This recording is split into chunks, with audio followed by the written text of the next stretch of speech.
भारत छोड़ो न्याय यात्रा में मणिपुर से हम महाराष्ट्र गए और रास्ते में हजारों युवाओं ने कंप्लेन की थी कि हिंदुस्तान में नॉन स्टॉप पेपर लीक होते हैं। और आज आप सबको मालूम है कि NEET paper and UGC NET के जो पेपर्स हैं वो लीक हुए हैं और एक कैंसिल भी हुआ है। कहा जा रहा था कि नरेंद्र मोदी जी ने यूक्रेन की लड़ाई रोक दी थी। मतलब एक ऑर्डर देके जो रूस और यूक्रेन के बीच में लड़ाई चल रही थी उसको रोक दिया था, ब्रेक लगा दी थी। इजराइल और गाजा के बीच में जो लड़ाई चल रही थी उसको भी नरेंद्र मोदी जी ने रोक दिया था। मगर किसी ना किसी कारण जो हिंदुस्तान में पेपर लीक हो रहे हैं उसको नरेंद्र मोदी रोक नहीं पा रहे हैं या रोकना नहीं चाहते हैं। नुकसान स्टूडेंट्स का होता है। जो हिंदुस्तान के स्टूडेंट्स हैं, मैं जानता हूं कि आप इन एग्जाम्स के लिए महीनों सालों काम करते हो। ये आपका फ्यूचर है और आपके फ्यूचर से खिलवाड़ किया जा रहा है। मध्य प्रदेश में व्यापम हुआ और अब उस व्यापम को नरेंद्र मोदी जी और उनकी सरकार पूरे देश में फैलाने का काम कर रही है। मैं इंस्टीट्यूशनल कैप्चर की बात करता हूं, मीडिया की बात करी, अलग अलग हिंदुस्तान के जो संस्थाएं हैं उनकी बात की। यही एजुकेशन इंस्टीट्यूशंस में हो रहा है। पेपर लीक का कारण है कि सारे के सारे वाइस चांसलर्स, एजुकेशन सिस्टम को बीजेपी के लोगों ने, उनके पेरेंट ऑर्गेनाइजेशन ने कैप्चर कर रखा है। जब तक ये कैप्चर रिवर्स नहीं किया जाएगा तब तक पेपर लीक चलता जाएगा। इस कैप्चर को फैसिलिटेट नरेंद्र मोदी जी ने किया है और ये एक एंटी नेशनल एक्टिविटी है क्योंकि ये देश का भविष्य है और इससे हिंदुस्तान के युवाओं को, स्टूडेंट्स को जबरदस्त चोट पड़ती है। इंक्वायरी चल रही है, एक को आपने कैंसिल कर दिया है, अब पता नहीं दूसरे को कैंसिल किया जाएगा या नहीं किया जाएगा, बट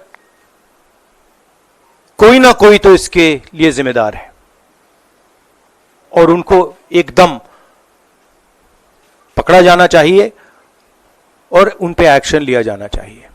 आपके कोई सवाल हो? साथियों, मैं गुजारिश करूंगा सवाल आपके इसी विषय पर। हाँ प्लीज। हाँ, sorry. When I went on my Bharat Jodo Yatra, the second one, throughout the route, students were telling me that paper leaks are endemic in India. They study, they work hard, honest students suffer, and students who want to cheat benefit. And this was repeated again and again and again and again. Now we are seeing an expansion of the idea of Vyapam across the country. BJP states have had to deal with this. Uttar Pradesh has had to deal with this. Madhya Pradesh has been a center of this. Gujarat has been a center of this. And now they have expanded this idea to the rest of the country. This is extremely damaging to students, and it's happening because all our institutions have been captured. Our vice chancellors are placed not based on merit, but because they belong to a particular organization. And this organization and the BJP have penetrated our education system and destroyed it. What was done by Mr. Narendra Modi to the economy with demonetization has now been done to the education system. youngsters, I want you to know that the reason this is happening and the reason you're suffering is because an independent, objective education system has been demolished and it has been replaced by an education system that is captured by the BJP, captured by their parent organization. And until this capture is released, you are going to suffer, you are going to see cancellations of your exams, you are going to see paper leaks again and again and again. One paper has been cancelled. We don't know what is going to happen to NEET, but whatever happens, it should not be done in a arbitrary fashion. The rules that apply to one paper should apply to another paper. And it is very important that the people who are guilty here are brought to book and they are punished. Thank you.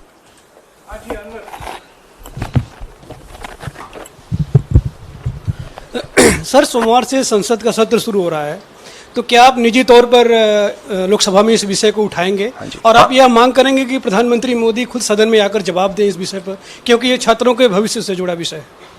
हाँ, बिल्कुल, simple question. हाँ, उठाएंगे, parliament house में उठाएंगे.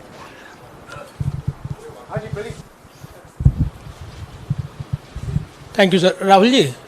राहुल जी मैं इधर हूँ. सवाल ये है कि जो एजुकेशन सिस्टम इस वक्त है और जिस तरीके से जो पेपर लीक हुए, जिसका आरोप भी आपने लगाया और जो सामने भी आया है, रद्द भी हुआ है कल परीक्षा, लेकिन सबसे बड़ा सवाल ये है कि बदलाव क्या होने चाहिए, वो बदलाव जो इससे परीक्षा लीक रुके, वो क्या आपके पास फार्मूला? हमारे मैनिफेस्टो में हमने लिखा था, देखिए 2-3 चीजें हैं. सबसे पहले जो शिक्षा का सिस्टम है उसको एक संगठन ने कैप्चर कर रखा है. अपने लोगों को हर पोस्ट पे यही डालते हैं. वाइस चांसलर्स की लिस्ट निकाल लीजिए, पता लग जाएगा. तो इसको रिवर्स करना होगा.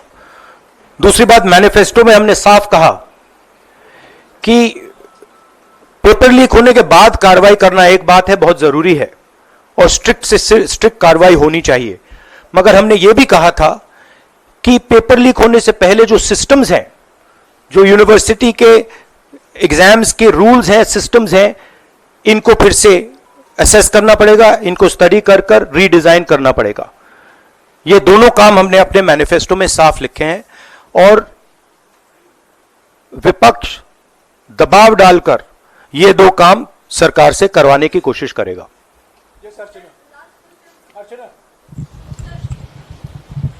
Rahul, do you think so? This is a education emergency, and till now, what is the stand? Government ने जितना भी stand लिया, do you satisfied with that stand?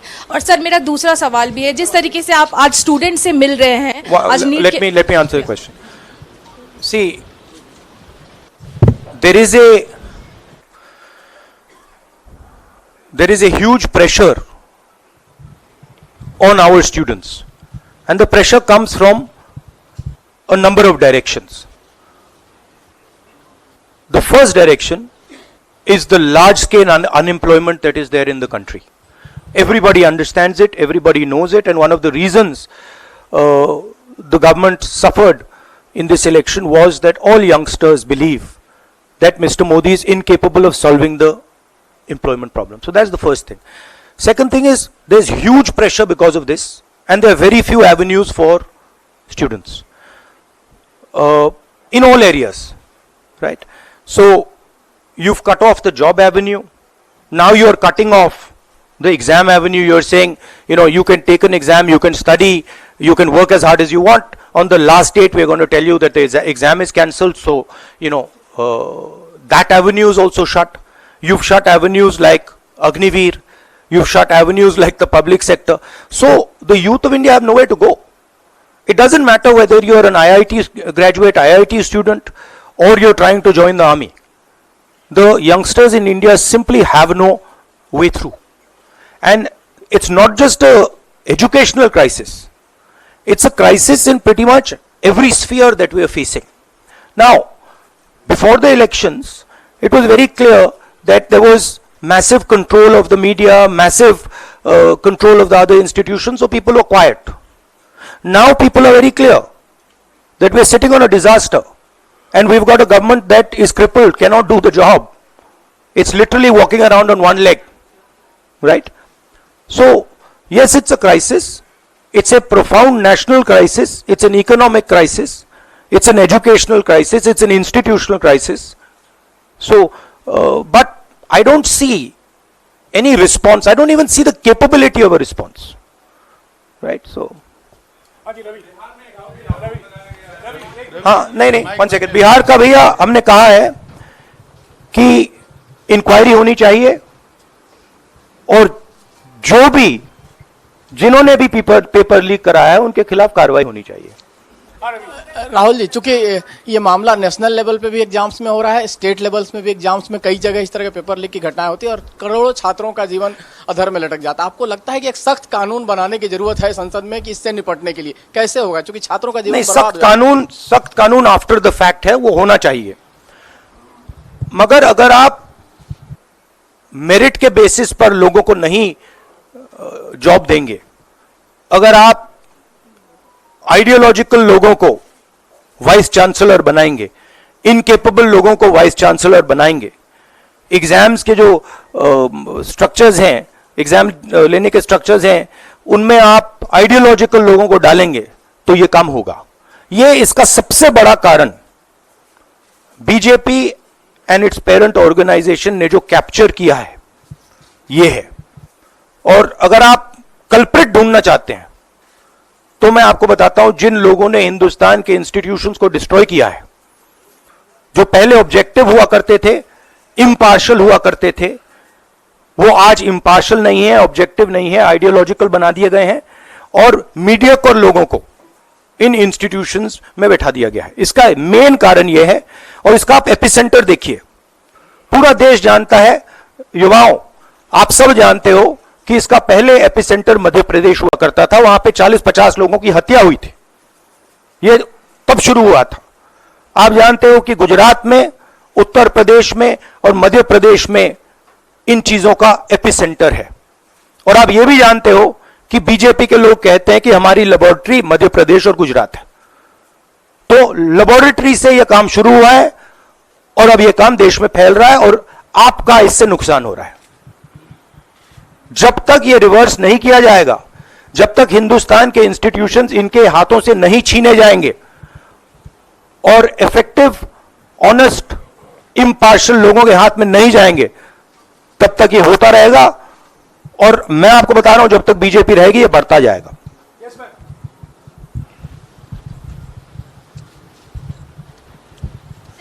Sir, NTA के अंदर सारे एग्जाम्स आने लग गए हैं, नीट भी, नेट भी, और इवन कॉलेज एडमिशन्स भी उसी पे हो रहे हैं। तो आपको लग रहा है ट्रांसपेरेंसी कहीं ना कहीं वहीं ख़त्म हो जा रही है, क्योंकि वो एक एजेंसी जो है वही सारा कंडक्ट करा रही है। तो आपने पार्लियामेंट में इस मुद्दे को उठाने को सोचा है कि एनटीए को कहीं ख़त्म करने की ज़रूरत है या बदलाव करने की ज़रूरत है? नहीं, देखिए, अगर हिंदुस्तान में बहुत सारे ऑनेस्ट लोग हैं, बहुत सारे ऑब्जेक्टिव लोग हैं, अगर ऑब्जेक्टिव लोगों को, ऑनेस्ट लोगों को आप ये काम दोगे, पेपर लीक नहीं होगा। अगर आप मीडियोकर लोगों को राजनीतिक बेसिस पे, आइडियोलॉजिकल बेसिस पे चुन के करोगे तो ये काम होगा। और ये मैं कह रहा हूं, दोहराता जा रहा हूं कि हर हिंदुस्तान की हर संस्था को कैप्चर कर रखा है, लीगल सिस्टम को, ब्यूरोक्रेसी को, इंटेलिजेंस एजेंसीज को, इन्वेस्टिगेटिव एजेंसीज को, एजुकेशन सिस्टम को। मांग रखी सरकार से, आपने अपनी मांगे रखी हैं सरकार से, लेकिन सरकार के पक्ष पहले ही सामने आ गया। एनटीए को जो एनटीए है एजेंसी, उसको क्लीन चिट एक तरीके से एचआरडी मिनिस्टर ने पहले ही दे दी है। तो सरकार का तो कहीं ना कहीं पक्ष साफ दिखाई देता है। उनका आगे आप लोग कैसे जाएंगे? उनकी क्रेडिबिलिटी इन बातों में है ही नहीं। वो क्लीन चिट दें उसका कोई मतलब ही नहीं है, उनकी जीरो क्रेडिबिलिटी है। सब लोग जानते हैं कि एपिसेंटर मध्य प्रदेश, गुजरात एंड उत्तर प्रदेश। सबसे ज्यादा मेरी यात्राओं में सबसे ज्यादा पेपर लीक की बात यहीं आई थी, उत्तर प्रदेश में आई थी, मध्य प्रदेश में आई थी।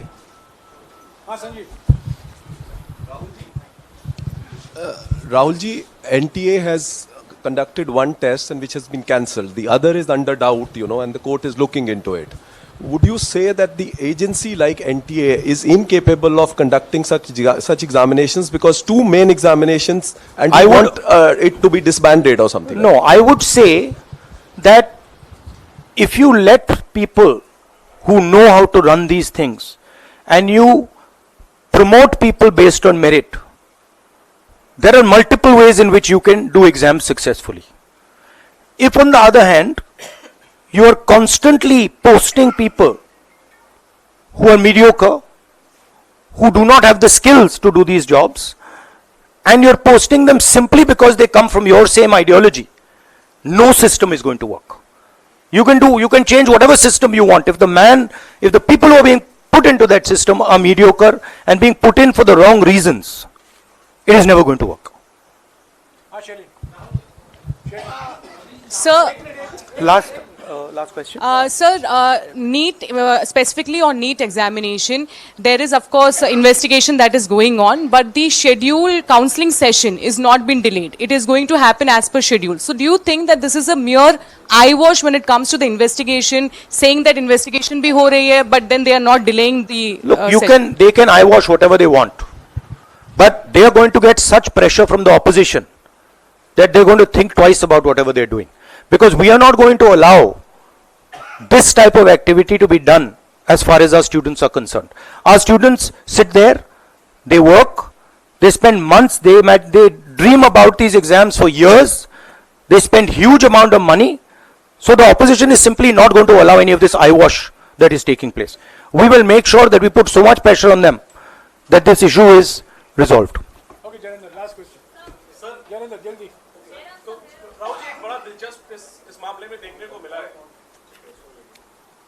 तो इसी विषय पर इस मामले में एक अजीब स्थिति है कि जो आरोपी है पटना में वो स्वीकार कर रहे हैं कि उनको पेपर पहले मिल गया था, यानी सीधे सीधे पेपर लीक का केस है और सरकार की तरफ से पहले तो क्लीन चिट दे दी गई, पेपर लीक से इनकार कर दिया गया और अब बिल्कुल रेडियो साइलेंस है। नेट कैंसिल हो गया, नीट पर अभी भी स्थिति साफ नहीं है। तो ये जो स्थिति है, आरोपी कह रहे हैं पेपर लीक हुआ, मंत्री कह रहे हैं नहीं हुआ, इस पर आप क्या सोचते हैं और क्या इस पर नो कॉन्फिडेंस मोशन पार्लियामेंट में आप लोग लाने की कोशिश करेंगे? Silence is because Prime Minister is crippled. Right now, Prime Minister's main agenda is the Speaker. So he is not bothered about NEET, he is not bothered about all these things. He is bothered about कि भैया मेरी सरकार निकल जाए यहाँ से और मेरा Speaker बन जाए. Right? That is where he is right now. That's where his mind is. Right? So, essentially the main thing is that we have a government now, right, and a Prime Minister now, who will find it very difficult to function. The Prime Minister, if I might say so, is psychologically broken. He has collapsed, psychologically collapsed. And he will struggle, knowing his personality, he will struggle to run a government like this. Because his entire sense of running a government, the idea of running a government, Mr. Modi's idea is to generate fear in people, to frighten people, to make people not speak. You're aware of that. Now what has happened is people are not scared of him. And you saw the other day, I think somebody in Varanasi itself threw a chappal on his car. Right? So it's very clear. The basic concept of Modi has been destroyed in this election. If we were faced with if right now you had a Vajpayee ji or a Manmohan Singh ji, they might be able to survive what they are faced with. Because there is humility, there is conciliation, there is respect. But Narendra Modi does not believe in any of these things. Narendra Modi believes my way or the highway. And now suddenly is found that earlier there were Congress people who were not scared of him. Now nobody in the country is scared of him. Right? So psychologically it's almost a fatal blow for the Prime Minister, and he's going to really struggle. And of course now we have a stronger opposition. So it's going to be interesting and quite a lot of fun. Thank you. देखिए क्या हुआ, आपने जो नरेंद्र मोदी जी का जो concept था और वो गुजरात में शुरू हुआ था, गुजरात से वो गुजरात मॉडल फिर वो नेशनल लेवल पे लाए। कॉन्सेप्ट क्या था? कॉन्सेप्ट था मार्केटिंग, हजारों करोड़ रुपए की मार्केटिंग और डर, एजेंसी का डर, मीडिया का डर, सरकार का डर। अब हुआ क्या, अब देश में कोई उनसे डरता ही नहीं है। मतलब एक तरीके से रिडिक्यूल करते हैं। जो पहले 56 इंच की छाती थी, अब नंबर तो नहीं दे सकता हूं, बट 30-32 हो गई है, राइट। तो अब पूरा जो ढांचा था, इतना बड़ा गुब्बारा था, वो इतना बड़ा हो गया। अब इससे नरेंद्र मोदी जी को साइकोलॉजिकल बहुत टेंशन होगा, बहुत प्रॉब्लम होगी, क्योंकि उनका जो काम करने का तरीका है वो लोगों को डराने का है, धमकाने का है। अब वो डर चला गया। आपने देखा, पता नहीं देखा या नहीं, वाराणसी में वो चप्पल मार दी किसी ने। अब आप इमेजिन कीजिए, चुनाव से पहले अगर कोई मारना भी चाहता था, डरता, तो वो जो डर था वो गायब हो गया, खत्म हो गया। और इंटरनल भी प्रॉब्लम्स हैं, इनकी पार्टी में प्रॉब्लम्स हैं, इनके पेरेंट ऑर्गेनाइजेशन में इश्यूज हैं। तो मेरा कहना है कि जो नरेंद्र मोदी का जो कॉन्सेप्ट था, उसको ऑपोजिशन ने डिमोलिश कर दिया, खत्म कर दिया है। उसको आप 56 इंच की छाती कहें, उसको आप डर कहें, उसको आप मतलब जो बिग नरेंद्र मोदी जी की जो इमेज थी, उसको फाड़ दिया हमने। अब अगर वाजपेयी जैसे लीडर होते, जो जिनमें ह्यूमिलिटी थी, मनमोहन सिंह जी जैसे, जिनमें ह्यूमिलिटी थी, लोगों की रिस्पेक्ट करते थे, बात सुनते थे, ऐसी सिचुएशन वो काम निकाल सकते थे। मगर ये नरेंद्र मोदी जी की स्टाइल ही नहीं है। नरेंद्र मोदी जी मतलब किसी की सुन नहीं सकते, बिना फोर्स काम नहीं कर सकते। तो ये अब मामला है। और दूसरी बात, बहुत मजबूत ऑपोजिशन है, तो काफी मतलब इंटरेस्टिंग समय है। Thank you, thank you.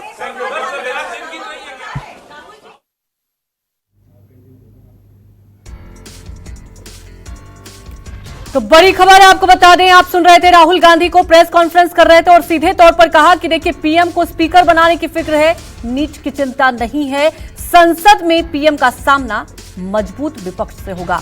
और सीधे तौर पर हमला बोला है। उन्होंने कहा पीएम मोदी के विचार को विपक्ष ने ढहा दिया है, अब कोई डर नहीं है, जब तक बीजेपी रहेगी पेपर लीक के केस बढ़ते रहेंगे। राहुल गांधी ने निशाना साधा है कि लगातार पेपर लीक का मामला सामने आता रहा और कोई कदम नहीं उठाए जा रहे।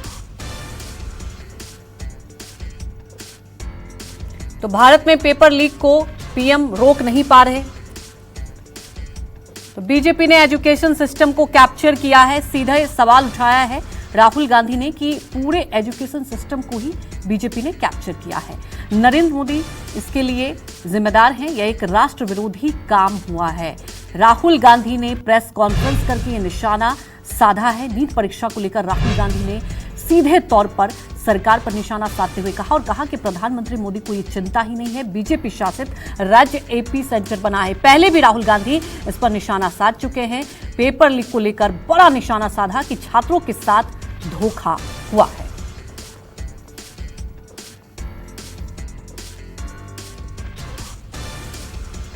और संसद में भी नीट का मुद्दा उठाएंगे। राहुल गांधी ने कहा इस मुद्दे को पुरजोर तरीके से उठाएंगे। बीजेपी शासित राज्य पेपर लीक का एपी सेंटर बना, खास तौर पर उत्तर प्रदेश का भी उन्होंने जिक्र किया, मध्य प्रदेश का जिक्र किया। पेपर लीक के लिए आखिर जो जिम्मेदार है उस पर क्यों नहीं सरकार कदम उठा रही है। तो जब तक बीजेपी रहेगी पेपर लीक के केस आगे भी बढ़ते रहेंगे। बीजेपी ने देश के हर संस्थान पर कब्जा किया है, चाहे जो भी संस्थान हो उस संस्थान पर कब्जा किया है भारतीय जनता पार्टी ने। पीएम को स्पीकर बनाने की फिक्र ज्यादा है, नीट की नहीं।